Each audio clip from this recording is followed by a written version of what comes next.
Ladies and gentlemen, welcome to Global Radio and TV Live, and I am your host, Dr. Ravi. The number to call is 469 795 8580. The number again is area code 469 795 8580.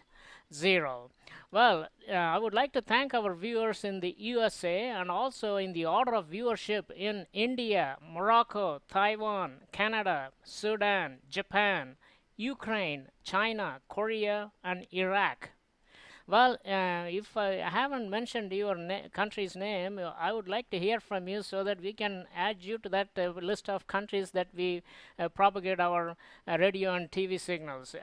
Now, a brief introduction about me. I am a pharmaceutical scientist, and I have been responsible for some of the drugs that you see in your local pharmacies. But recently, I've been exploring the area of life in general, especially anything between science, philosophy, UFOs, conspiracy theories, to controversial topics, and pretty much everything in between. Next week, we have two interesting shows. The first one is by Carl Russo, who has spent about 20 years in Sicily researching Cosa Nostra, the popularly known as the Mafia. He will be joining us on Monday, and later, a counterintelligence expert who goes by the name of Yoda, who will talk about everything you don't want to know about the American government. Okay, now let's go ahead and switch from mafia and terrorism to something that is more soothing to the soul. Okay, music, and it is also my favorite subject. Today, our featured guest is Sarantos, a singer, songwriter, musician, and and he has a number of songs and lyrics to his credit. Sarantos, welcome to Global Radio and TV Live. Thank you for having me. I appreciate the time. Excellent, Sarantos. I was going through your biodata. I mean, the one thing that immediately struck me was you have written more than 2,000 songs. You look like you are, in your early 20s or maybe 30s. And how did you get time to write 2,000 songs? Well, the answer is I started very young. I started from about fourth grade Okay. and been writing ever since, and it's a passion of mine. Oh, it's a passion of yours. So, is there a story behind you, Sarantos? Is how did you get into this business to begin with? Yeah, I think there is a story, and it's a pretty unique story, but I think in terms of lyrics, probably was my first love, and I always ran around the house singing and just trying to be musical, whether it was singing, dancing, and I think I always started with the lyrics and I always tried to end there too. So any music I created, obviously I was a kid and I always wanted to be a rock star when I was a kid, but I would imitate any artist you can imagine. And I always just kind of just kept building in my heart, and eventually I decided it was time for me to put out my own music. And that's kind of the short version to my story, I guess. Okay. Right now, how long have you been singing? Did you start very early in your life? How old were you when you first started singing or writing songs? So writing songs and lyrics since fourth grade. In terms of singing, I attempted to sing for as long as I can remember. And the one thing that I kind of tell some of the fans who ask me, I think if you can speak, you can sing. And I think all children naturally know melody and pitch, and I think they can sing. But I think as you get older, you kind of go through this transition in your life where you kind of feel like you don't sound very good. And especially guys, when you're a teenager, I think guys either do a band or they don't. And the ones that don't, I think, are always kind of self-conscious because I think there's a difference between your head voice and what you hear and what you think you sound like. And if you do karaoke once and you think you're not that good, it kind of starts this spiral where you just think you're not any good. And I think it took me a while to kind of get back to it where I really focused on learning to sing better with better pitch and melody. And I wish I had done that much earlier in my life. Well, singing. There are a lot of people who sing. I sing in bathrooms. I mean, no, for life of me, I would not be able to keep a tune or tone or anything. Sure. But I always believe that people like yourself, singers, songwriters, and lyricists, actually created for people like me, who is going to sit there and listen to songs because since I cannot produce the song, it is much more soothing for me to listen to some beautiful music. Now, here is what we need to do right now, Sarantos, if you permit me. I'm going to go ahead and start with your first music. It's called Back and Forth, and I'm going to play this music for our audience because I think it's one of the well, you got a lot of great songs. One of the best one I've seen so far among any songs that I ever listened to. Let's go ahead and listen to the song and see, and I'll come back and ask you something about this particular music. Here it is, Back and Forth by Sarantos. Sounds great. All right, let's see. Here is a. Let's go ahead and start this one up. There we go. Yeah, so this is the.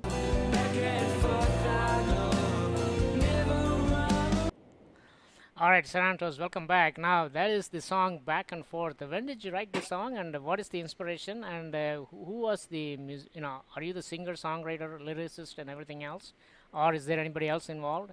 And also, who is the accompanying background music? Sure. So, in general, the inspiration to the song, I think we're all human beings, and I think at some point we're all indecisive. We all sway back and forth about something, whether it's what we're going to have for dinner, who we want to go out with. There's always something about human nature that not everybody makes a decision right away. So, we've all been at that point in our lives, and I thought I'd write a song about that. I try, to have a wide variety of songs, not just musically, but also lyrically. We all know about love songs, you broke up, you're in love. But I just wanted to do something a little bit different. So that was the original inspiration of Back and Forth. And the music, I thought in my mind, I envisioned a smooth pop song that could be a little bit alternative rock, but ultimately it had that swayiness, where you could kind of feel like you're going back and forth. And the pitch is a little bit higher on this song. So I did the lyrics, I did do the singing also. And that's kind of what the intention of the song is. And as you can see from the video, I tried to be a little sarcastic and funny with it because I'm a pretty good-natured person, and I am trying to show my playful nature to the fans. So that's kind of the intent there. As a matter of fact, later on in the show, we are going to show some of your funny videos, and I think they are hilarious. Um, you have seems to be a plan.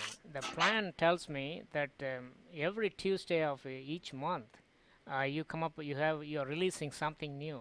Now that requires an incredible amount of creativity.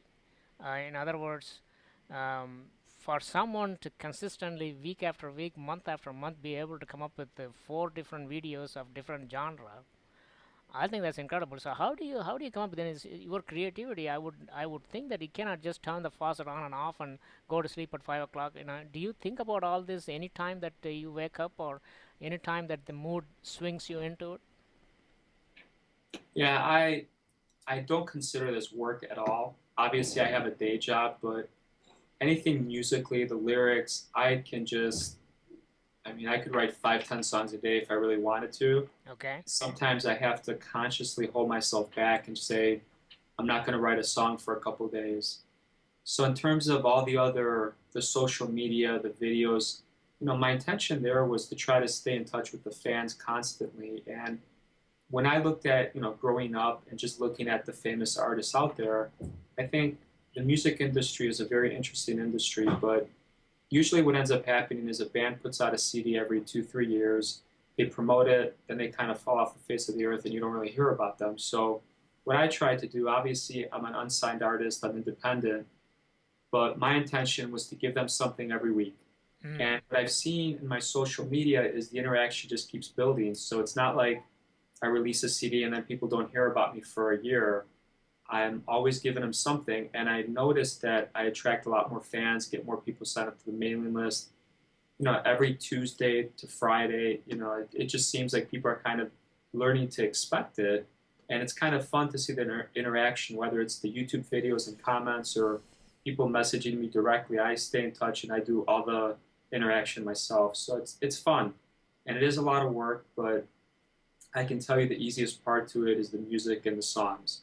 And that I envision releasing a new song every month until the day I die, because to me that's the fun part. It's easy, and not that I don't enjoy the music videos and the other things, but those are more challenging, and they take a considerable amount of time and effort and money.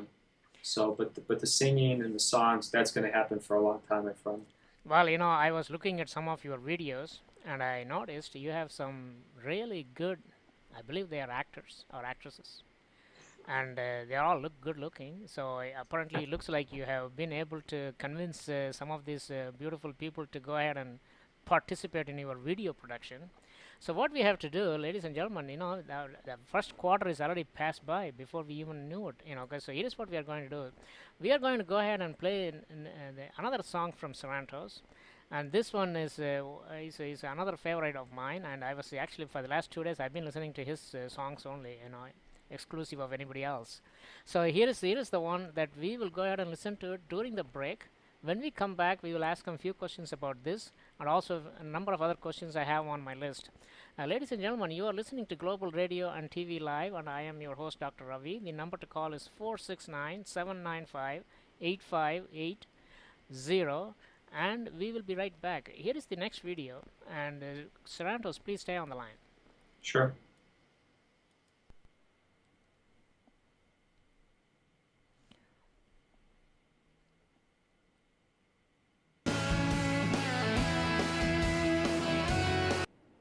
Ladies and gentlemen, welcome back to our second segment of the Global Radio and TV Live. Our featured guest is Sarantos. You just heard his song, that is Nothing to Hide. Sarantos, welcome to our second segment. Thank you. All right, now let's tell me about this particular song. There is this lady comes up at the early part of the show and she says, "I'm just starting to wonder if this guy is cheating on me." Now, what is the relationship here? How did you come up with the idea, and what part of your life that you have to write this song? Sure. So the song is called Nothing to Hide, and I thought I would do an interesting parody. I think at one point or another, someone always feels like they had something to hide in their life, and it's a very general song where it could be interpreted as, mischief and someone cheating on them, but also if you think of all the spy movies you see and you just think of kids in general, it just seems like it's a common thing to do. People always have something to hide in business when you're negotiating. I thought it was a common theme in human nature. So the video is an interesting parody in that she does think he's cheating on her, but at the end, the twist is that he's not. Really, he's just making music. And again, that kind of I thought was a unique twist in what I decided to do for the video. So he is disappearing at night and not showing up on time, and she doesn't know where he is, and she's starting to wonder, my goodness, what is happening here? Is he cheating? And it turns out he's not cheating. He's just thinking about his music, and that's it. Very, very interesting. And her, actually, her, because the music does relate is about her also. Relate to her, okay. So a very, very interesting song. Now, a couple of other things that I noticed. You said that you are producing some funny videos. Now, these funny videos you produce once a month on the third or fourth Tuesday, correct? Correct. So the initial ones were ones that I created, but my intention was to have like a fan contest, just like America's Funniest Videos. Okay. And I think there's a lot of talented people out there, and I'm encouraging everybody to submit them to me, and I pick a winner each month, and they get a bunch of perks. They get a little cash prize of $300, but more importantly, they're going to be eligible to get a whole bunch of things, from free downloads, free videos, free CD when it comes out. So I'm just trying to interact with the fans and use their creativity, because I think there's a lot of creative people out in the world, and I'd like to take advantage of that. Well, you know what I should do? I should go ahead and submit some of my videos. You should. You should. You might win. Okay, good. Now the next video, which actually, I think it lasts about a minute. Now, for our radio audience, you won't be able to see it. You will just hear music. But imagine a big fat guy is doing a pole dancing. Now, imagine how funny that is going to look like. So, for our video audience, we are just going to go ahead and play this. Ladies and gentlemen, here it comes from Sarantos, who I think this particular guy you picked up as part of your deal to give him some award for the funniest guy that you found on that particular month. Yeah, somebody submitted the video to me, and I thought it was the funniest video submitted that month, so he won. He won, okay. Very, very interesting. Okay, let's see whether we can get this one going here.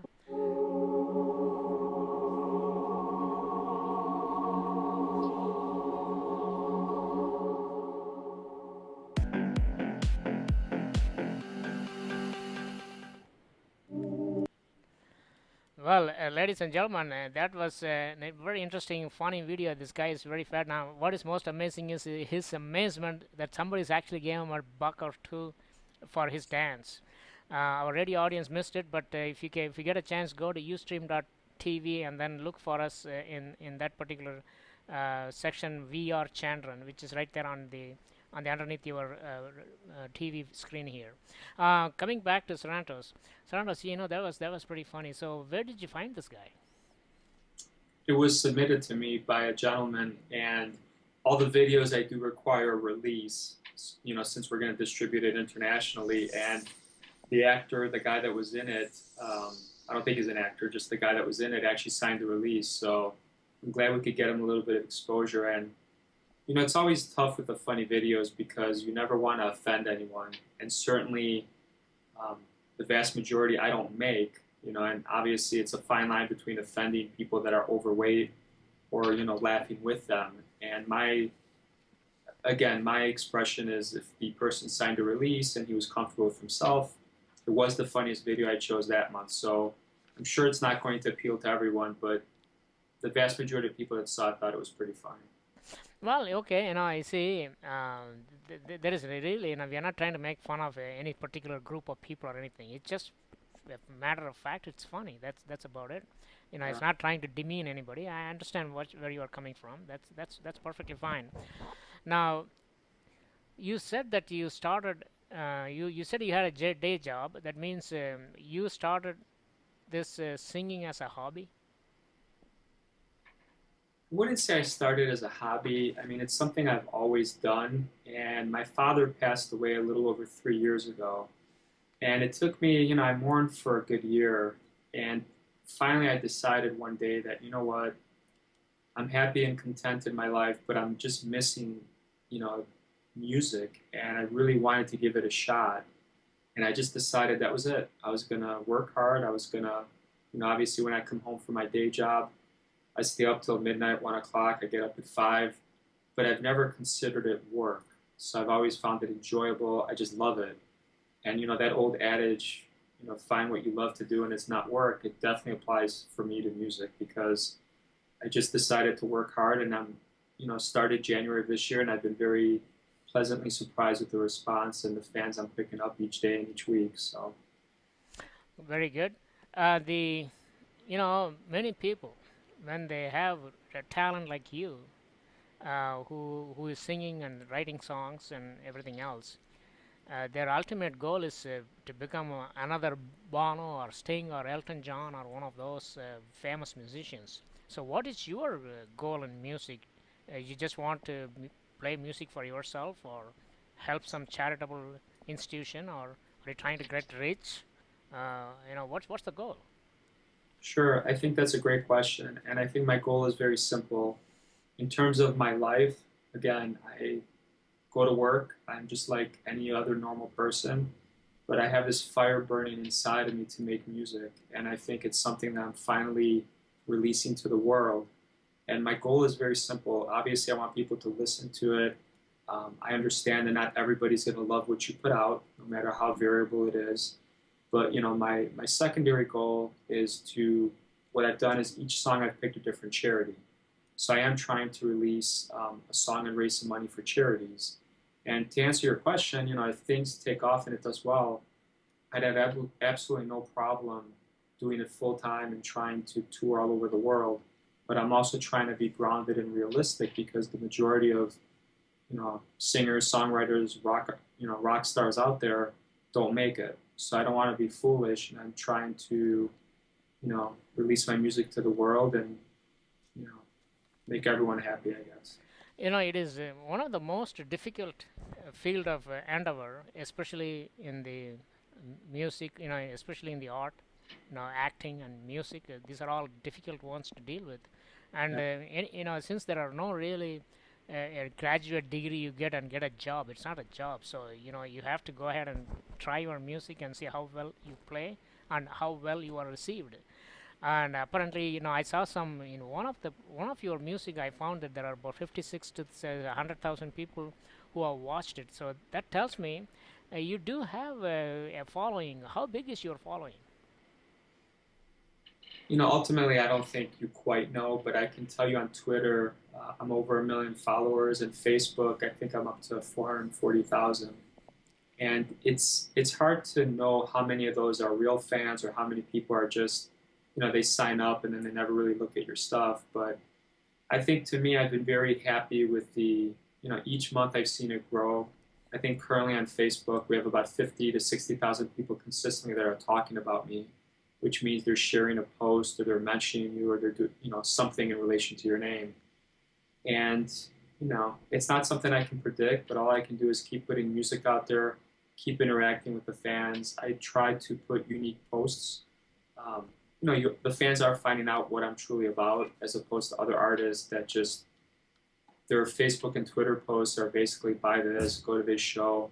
I've never asked anybody to buy anything. I just, tell them a little bit about myself. And again, if I comment on a news story or I comment on, or I put a funny picture on or a video, I'm really trying to give them a sense into who I really am.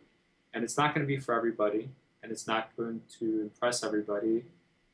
I don't think, what I'm putting out there offends anybody, but I'm sure some people will be offended by it. So I'm just trying to be real and just do what I do. Well, when you become famous, you cannot please everybody anyway. So That's some true. people will always be offended by any little thing that you do, and vast majority of them, hopefully, and I'm sure they would appreciate what you have been doing. You told me. See, I did not know this, and probably I didn't do my research. You said you have more than 1 million Twitter fans or followers, or at least have checked you out, and more than 400,000 on Facebook. So it looks like sooner or later you will get a group is like what Grateful Dead had. They go from place to place and move from one location to another. And I know that'll be nice. I wish I have a bunch of groupies follow me, but nobody is following me. That's a different story. Um, Coming back to our next section, our second segment is coming to an end, and I think I would like to go ahead and play this particular one now. You can see it now. You can see this particular cover of this. Tell our audience exactly what this one is about, and then we will start the music, and then take a quick break, and then come back. I Okay. love to love you too. Yeah, this song is a fun dance song, and it's basically a pop slash dance song, and it's all about love, It's and it's basically about a guy who's shy, okay, whether he's a teenager or in college. But girls routinely love dancing. okay, I think everyone can relate to this story where the guy doesn't want to dance. He's shy, but he really likes the girl.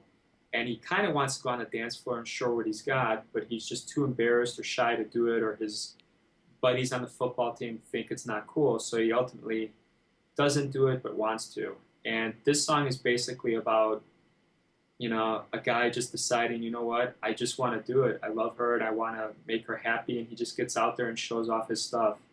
So, but like any of my songs, it can have a couple different meanings and innuendos. So all right. that's the basic So premise. let's listen to the song and find out what are those couple of two innuendos or meanings. Now on this I found something interesting. It says that I love to love you too, or I love to love you too. That means there's not two o, t o at the end. It's just t o, correct? Yeah, Because that makes a T-O. whole bunch of difference. Yeah, it really does. I want it to be different. Uh huh. So I don't think it sounds like many dance songs. I think it's a little different. And the lyrics, when you go through them, they kind of throw you a little bit. Right. But it's almost like it could be one of the ways it could be interpreted of she says I love you, and he's kind of like, well, I'm not sure. I guess I love you, and then he just kind of says I love to love you too. So it's just kind of a play on words, I think. Okay. Good. Let's listen, ladies and gentlemen. You are listening to Sarantos and his music.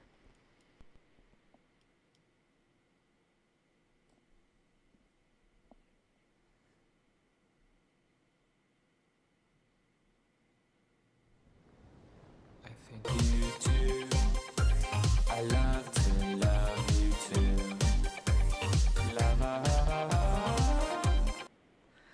All right, ladies and gentlemen, welcome back to Global Radio and TV Live. You are listening to the music of Sarantos. Sarantos, welcome back to our third segment. The question I have is, who is that lady on that video? She's an actress from California. Okay, good. So that's what I thought. Very good. What was the inspiration for that? We talked about it briefly. Where was this shot? It was all shot in California. Oh, okay. So you went there, or or you didn't have to Right. be there. Yeah, I'm based in Chicago, but yes, I flew out to California and the But Los Angeles area to do that video. looking at that video, I noticed you two were never together. Is that correct? Correct. And again, that's part of the play of the video. You know, the Okay. words of he she wants him to make a commitment. He's kind of hesitant. You know, she wants him to dance with her. He's kind of hesitant, and then at the end, he kind of decides he will. And also a little play. If you looked at the intro and the extra of "Is it real?" You know, like she's too good to be true. Is she really real? So you know, it's open to interpretation in a couple different ways. Okay. Now, one of the most important thing that I find that is critical for success in any field is help from the family or support of the family. Now, you said about you briefly talked about your father. What about kind of help that you need? Because sometimes I know that when you are doing certain things which are high risk operations, high risk activity like this one, because I know that you are not worried about making money out of this right now, but usually the family members are very much interested in knowing that where is my husband, my wife, or my son, or where are they going to go with this? What kind of support did you get from your family and friends? You know, I think initially a lot of the family and friends were like, "What in the world is he doing?" And they kind of thought they kind of all knew where it came from. It wasn't, you know, I didn't blindside them. You know, They have they been watching thought you doing this. initially, you know, but again, I think I've been very reasonable and realistic. It's not like I dropped my career and left my family and friends and said, "I'm going to LA." You know, I'm not 18 years old to do that. And I think I've acted very maturely, and I think I'm doing it the right way. So I think as the months have gone by, and I have to be honest, I was a little hesitant myself in terms of I didn't know what people were going to say or do. And there was a part of me that thought everyone was going to think the music was terrible. My voice was terrible. I was going to have like 2 Facebook likes, and they were going to be friends and family. But as the comments have poured in, as the radio interviews, as I've gotten radio airplay, I've gotten more confident to the point that I don't feel like it's terrible. And again, I'm not trying to say that I'm the best thing out there, but I do have enough confidence now to keep releasing the music, and the family and friends are slowly coming along. And I think they are starting to respect me, believe it or not, because not just because the fans are coming on board, but also because of the way I did it. That I'm still loyal to everybody, that I'm still seeing my family and friends, and I'm not abandoning them at all. So I think they've really come around and are respecting what I'm doing now because they feel like I'm following my dream. So it's not like that one day you say, okay, goodbye to everybody and just walked out and say, I'm going to play some music and I'm heading out to Nashville or Hollywood, and that's the end of that. So naturally, you were able to keep your commitments, and that probably created a lot of respect for the work you have done. By the way, there is always self-doubt about anybody who is doing any kind of new thing that are different from what they have been used to do or are expected to do. There is, for example, me doing this talk show. There is a lot of resistance, and people didn't like it. And why am I doing it? I said, well, it's a good hobby. I mean, we will try this. So in your case, you don't have to worry too much because you have a great voice. I was listening to some of your songs, so that's not the issue. Now, one of the problem that the people in the music field normally find a serious problem is they are not lyricists. If they are not lyricists, they have to look for a song that somebody else is going to write.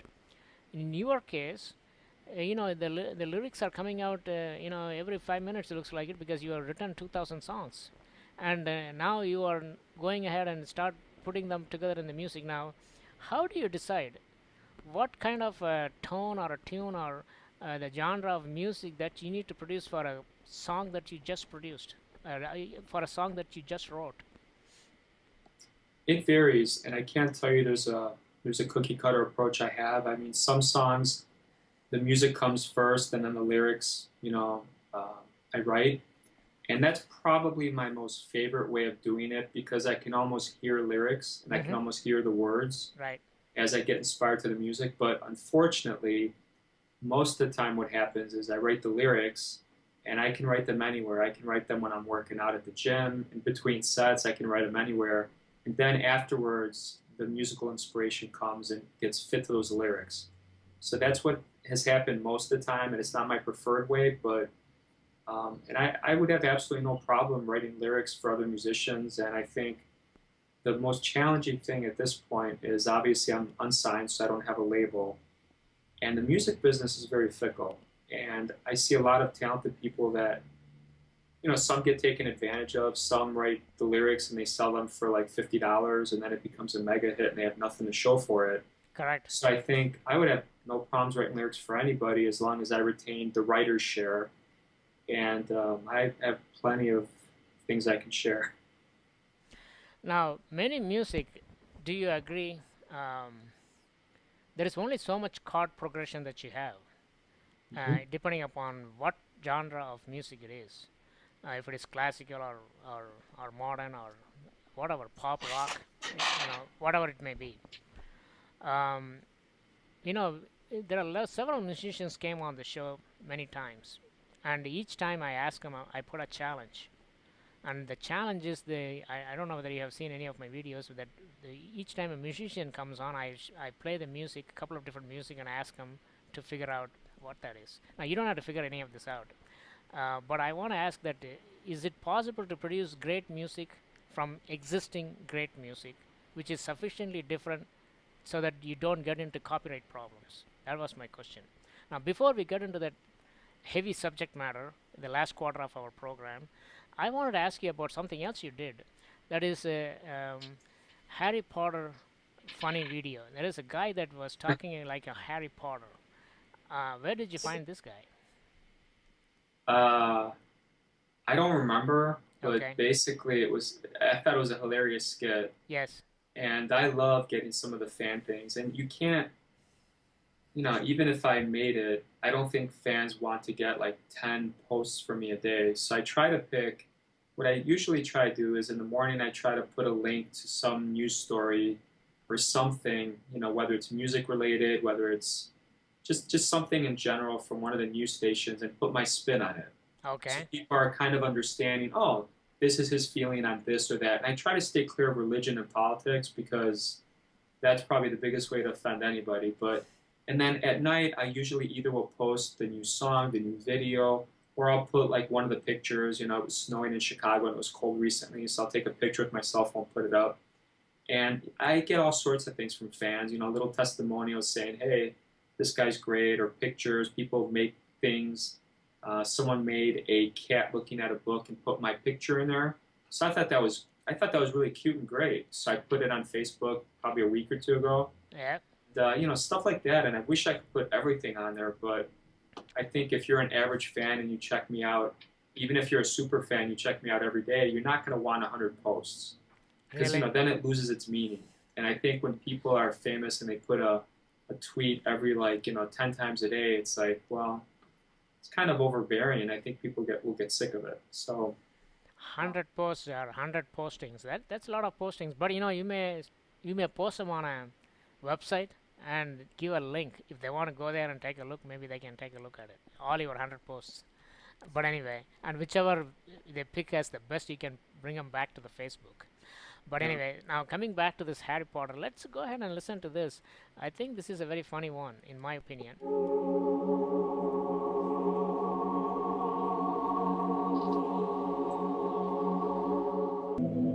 There you go.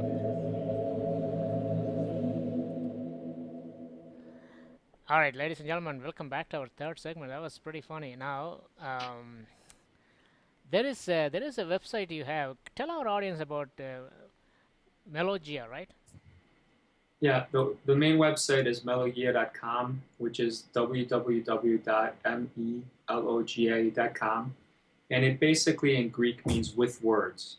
So since my whole thing, my primary focus is always the lyrics, I thought it was a very fitting website, to make my main website. Some of the things that I always wondered about some of the names, Melogia or Melogia. It's probably Melogia, but Melogia. again, You know, Melogia is fine. oh, okay, Melogia. Now, one thing that I noticed, the medical scientists have taken some of the beautiful names for a woman or a lady and then assigned them to diseases. Like for example, if the doctor hasn't assigned pneumonia to that particular disease, pneumonia would be a beautiful name for a woman, right? Or any one of those, diarrhea, melogia. Now melogia now because of that problem, the first thing that came to my mind was melogia sounds like a disease because they have already ruined it for you. They already poisoned the well. You That's know, okay. myasthenia. Myasthenia would be a beautiful name for a woman. For example, I thought. But anyway, so that's a different subject matter.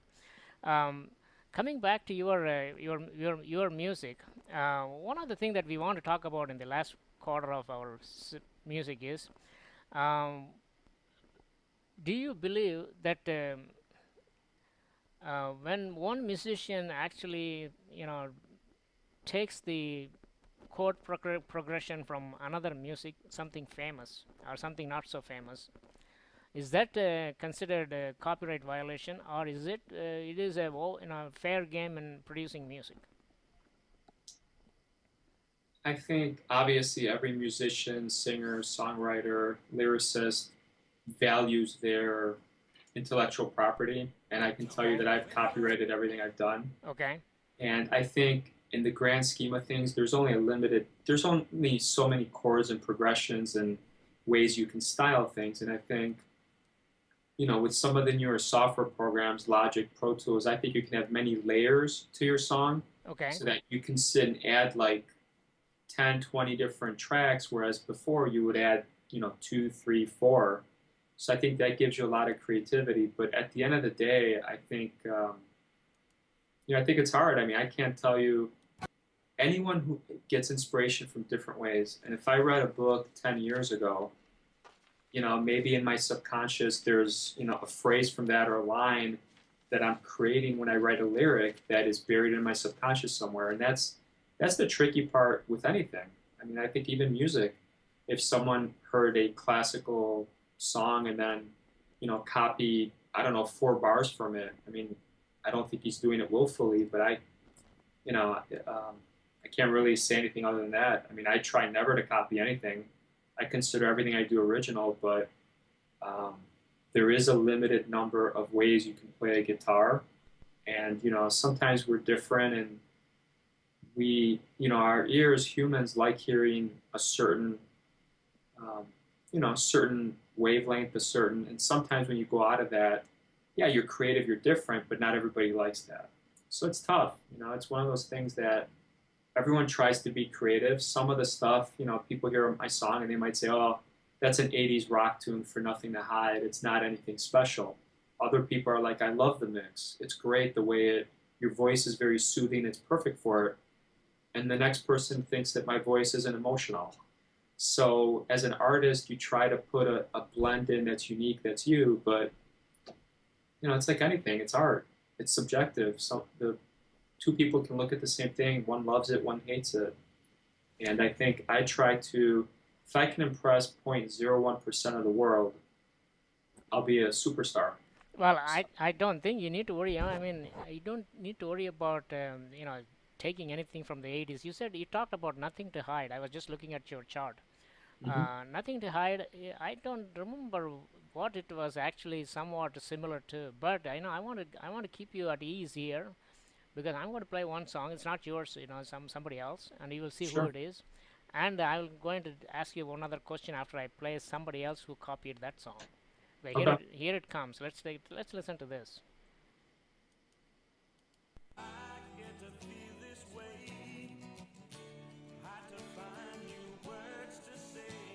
Can you hear it? Yeah.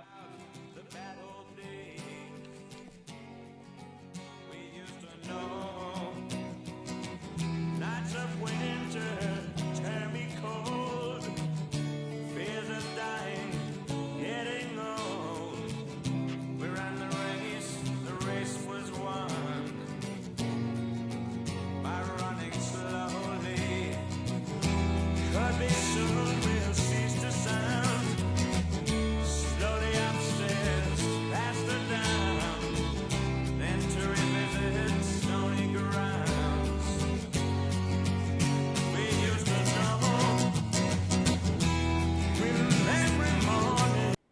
All right, now let's listen to this.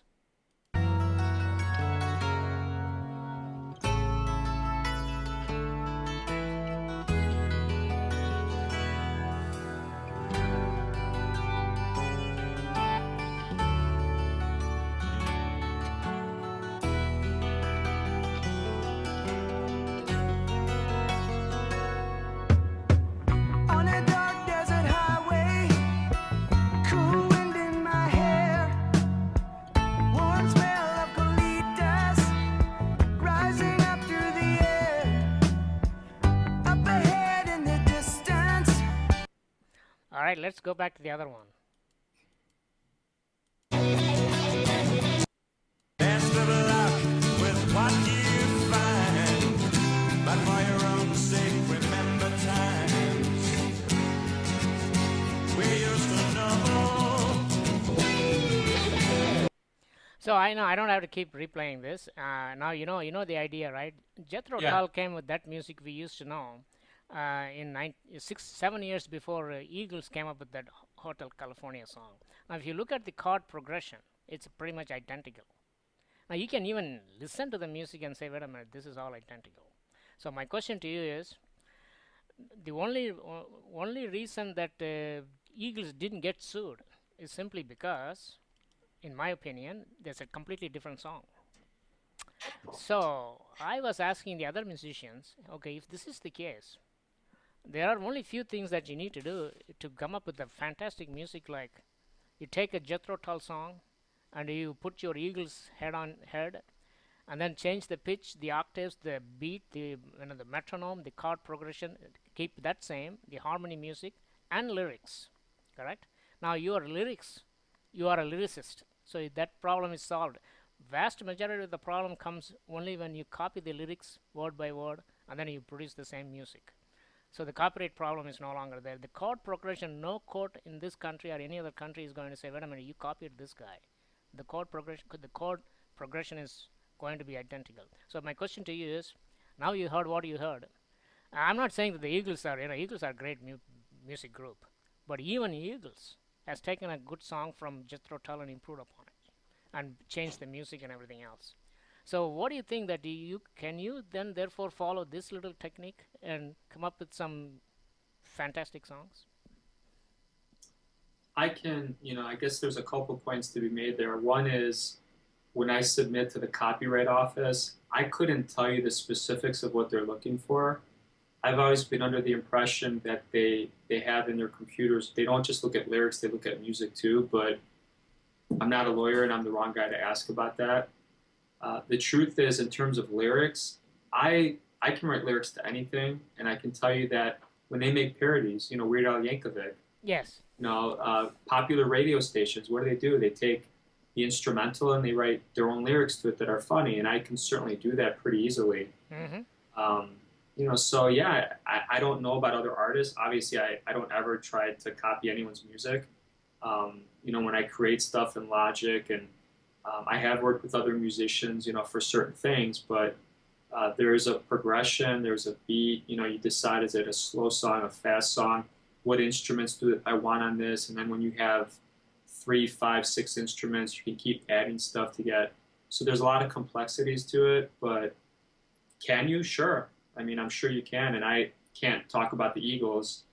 I'd like to think nobody ever tries to rip anybody off, whether it's Vanilla Ice, whether it's, the Eagles, but at the end of the day, only they know.